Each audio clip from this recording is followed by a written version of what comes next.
Hello all and welcome to another Parry's Pickups, and this is episode 99, believe it or not. Wow. Okay, so episode 99, what we're going to start off with, well, it has to be Tetris. So if you watch a lot of these videos, you'll know that I practically show a Tetris game in every video. This video's no exception. This is Super Tetris 2 plus Bomb Bliss. Super Tetris 2. Okay, so this is a Super Nintendo game. Usually the box with Super Nintendo games, Japanese ones like this one, have their artwork vertical. This one has it horizontal, not upside down, which is a nice little change. But is this version of Tetris worth playing? How is it different than other versions of Tetris? Well, it plays an incredibly smooth game of Tetris. Which is lovely. You know, it just feels great to play. It has quite catchy music. It has a bright presentation. It also has the ability to set up several save states on the cartridge for several. I think save states are the wrong word. I should say save files. So you and your family and your friends can keep track of your high scores like that. It's the best way to do high scores on Tetris, I think, because you don't have to keep putting your name in. So it's great seeing people your high scores there and challenge your friends and family. Perfect. It also contains something called Bomb Bliss, which is a spin on Tetris, and as you can probably see there in this Tetris piece there is a bomb. The idea of Bomb Bliss seems to be to line up the bombs in order to make an explosion. It's sort of like a puzzle mode. You've got to kind of work out how best to place the pieces. It plays totally different than regular Tetris, but it's not something that I've got to grips with yet. Who has particularly held my attention, but I'm willing to stick with it and give it another go and try and master Bomb Bliss. It's an interesting take on Tetris. So if you want a nice version of Tetris for the Super Nintendo, then this is pretty solid and pretty affordable. It was about £10 all in, all box and everything, Japanese game. So if you have the ability to play Japanese Super Nintendo games, which, you know, I do. I don't have the ability to play PAL games, believe it or not, but I can play Japanese ones, so that's a good Tetris recommendation for you. What else have we got? Ooh, right. This is a game I've actually just been playing, so it's really fresh in my memory. This is called Land of Illusion, starring Mickey Mouse. So, I was a big fan of Castle of Illusion growing up. For the Master System, that is. I didn't play the Mega Drive version until much later. Of course, the Master System version of Castle of Illusion is the same as the Game Gear version, and it's no different here. This is the same as the Master System version from what I can tell. It is a little bit more progressive in its game design than the rather straightforward Castle of Illusion. Fantastic game, very well made, well designed, but this one goes for a less linear approach. In the fact that you have to revisit levels change, and there's an overhead map. It's still platforming. The levels are a little bit more concise, relatively straightforward. Don't expect long, difficult levels in this game, but they're just tricky enough, I think, in Land of Illusion for what I've played so far. So at the minute, I've done like the first 3 levels, but I'm having to go back to another level now to find a secret passageway in order to get a potion to enable me to get small enough to enter the next area, because there's somewhere I've got to get to, but I can't get in there until I found this shrinking potion. Now, I can't for the life of me find out where to go in the underwater level, but there apparently is a secret passage in there somewhere. Now, you wouldn't know that unless you could read, so first of all, make sure that if you buy this for a kid, they do know how to read. I assume if they play video games, they probably have a good idea of reading, but you'd have to stay with them and help them with this. I don't know if any parents are buying their kids Game Gear games. I very much doubt it, but if they are, then bear that in mind. So yeah, there's a little bit of reading to do. It's all very well presented. Mickey sprite is the same as it is in Castle of Illusion. Some of the elements of the levels are also similar, but rather than just make a direct sequel to Castle of Illusion, it's nice that Land of Illusion is a little bit different. It's got good gameplay. It's just don't expect the same game as Castle of Illusion. Be prepared to see things changed up a little. So yeah, Land of Illusion. again, a nice game. As is the next game. It's Gunstringer, or the Gunstringer, for Xbox 360 Kinect. Now, again, if you watch these videos regularly, you'll know that I collect quite a lot of Kinect games. I don't always feel like playing Kinect games, it's the thing though, and it did make me wonder whether or not I should keep buying Kinect games, because I'm rarely in the mood to stand up and play a video game. Luckily in Gunslinger you can sit down while playing it, but it will make your arms ache. I actually had to stop playing this after only doing 2 levels. I'll explain to you a little bit about the setup of this game. It surprised me that the instructions in live action full motion video, and basically there's a performance being put on of a puppet show called the Gunstringer. And you are the puppeteer, you control the character of the Gunstringer. So it's a really interesting mix of live action presentation and in-game graphics. You know, they mix up every now and again. The core of the gameplay is, it's very clever actually. You puppeteer the Gunstringer, as I mentioned, so you move your hand left and right to move Gunstringer left and right. So it's very simple, really. I did wonder when I heard this game was about controlling a puppet whether or not you'd have to get all crazy with your arms in order to move different limbs and stuff. So far it's not been like that.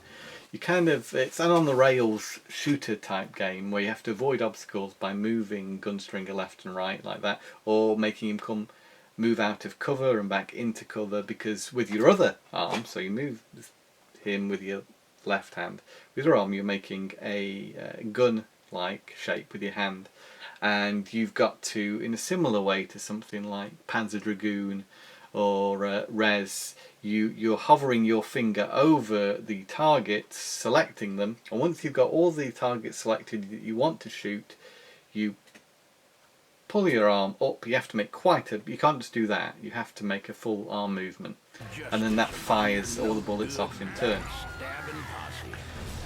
Gunstringer's on a quest to destroy all these bad guys, to kill these enemies. You first of all start off fighting the Bendy Man, inflatable Bendy Man. So it's got some great cast of characters. And you move on from there. Each level basically ends with a showdown with one of the enemies, and they're all here on the front of the box as well.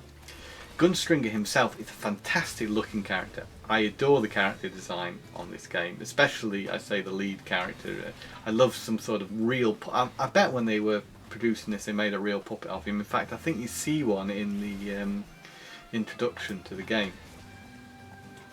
So I'd like to commend this game basically on its great idea. It is done well, you know, but yes, your arm will hurt if you play it for long enough, and that's really what it comes down to.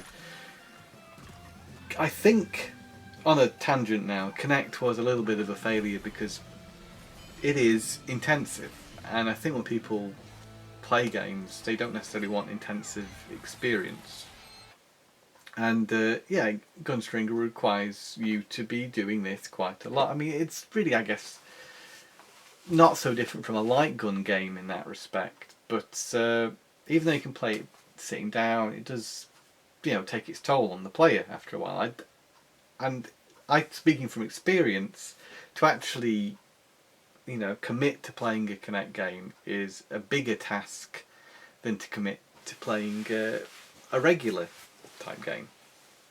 Nice that you can sit down in this one, but I think this is probably one of the reasons why Kinect never took off in the way that Microsoft hoped it would. And they put a lot into the Gunstringer, a lot of promotion, a lot of Twisted Pixel was the studio developed this. They're a Microsoft owned studio, and I think they put a lot of time and money into this game. So I'm glad it exists. I think it's a fun play, and another one of those great unique uses of Kinect, because the actual hardware is incredibly clever, and the fact that you can play a game without pressing any buttons whatsoever is, I think, quite fantastic. This is very affordable. It cost me about just under £4, I think. Now, before I move on, Mickey Mania, I didn't mention the price on that. That was £3.50 from CX, which for a Game Gear game is pretty standard. So two nice affordable games there. That come quite recommended. Lastly, another game I can recommend. I'm glad I can recommend all these games, and I haven't been caught out by any of them. And this is partly because I've played this game before. As you can see, it is The Lion King. Now, again, like Land of Illusion, I'm familiar with the Master System version of this, and I'm happy to say this is just as good as the Master System version. Nearly. It does have some issues because it's on a Game Gear and now not on a Master System, and that is you can't see as much of the level at a time because you're much smaller viewing space on the screen. So in levels like Stampede, where it helps to see in front of you a little bit, you can't see as far in front of you. Makes it a tiny bit more trickier. Not a great deal more trickier, but I noticed it having played this game to death on the Master System. Also, there's a boss which is a monkey. You actually fight this ape twice in two subsequent levels. It's the boss character. Actually, up until that point, you've got no bosses in this game whatsoever. In the Master System version, that was more of a challenge because the ape would slide from one side of the screen to the other, and he doesn't in this. He just sits there and throws his arm out every now and again. I say he's one of only two. There is another boss character in the first level, and of course there's Scar at the end of the game. So what's this game like? Is it anything like the Super Nintendo or the Mega Drive versions? And a little. Is it anything like the Master System version? Yes, as previously mentioned, it's nearly the same game, which means it's a great game. The Master System version controlled very well. It was a slightly simplified version of the other consoles, of course running on half the power of the 16-bit counterparts. But it actually is a great game. You find this a lot with Master System games. You'd think that maybe the Master System game wasn't going to be as good as a Mega Drive game because the hardware wasn't as good, but I think Master System hardware being as good as it actually was compared to something like the NES would enable developers to make games which were a lot closer to what you get to play on the bigger consoles. And I think also people, in general, developers, made a lot of good games for the Master System and Game Gear. And this is one of them, one of the better licensed games. In fact, there are a lot of good licensed games. I think licensed games have had a reputation of being a bit cack, but I think back then, in this era of video games, I played a lot of licensed games that were very good, and Lion King to this day remains one of my favourite games of the 8-bit era. I never really got to grips with 16-bit versions of this game. They are a little bit frustrating in places. This one has a lovely difficulty curve. In fact, it's not very hard at all, but that is one of the reasons why I love playing it so much. It is gameplay is very enjoyable, and it's not too hard, but it's hard enough. One weird thing about it is in the bonus stages you have to avoid eating bugs. You play as Pumbaa, and you have to try and avoid the bugs and eat these seeds which drop from the sky.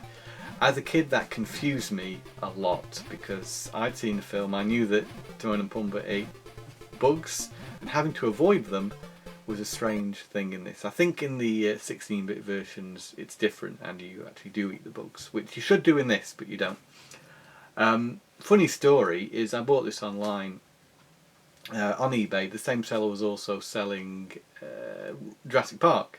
And the covers for Jurassic Park and The Lion King are incredibly similar because they have the same colours and they have a sunset image on the front. So they actually sent me, first of all, Jurassic Park by mistake. Now, I was thinking about picking that one up anyway, so I just said to the seller, if I buy Jurassic Park, can you send me Lion King? So that's the way it went.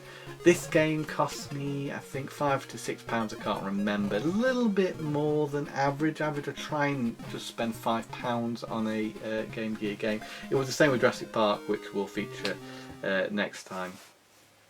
But it did come with a manual. Sadly, though, 2 of the pages of the manual were missing, and they happened to be 2 of the English pages. Most of the manual is other languages.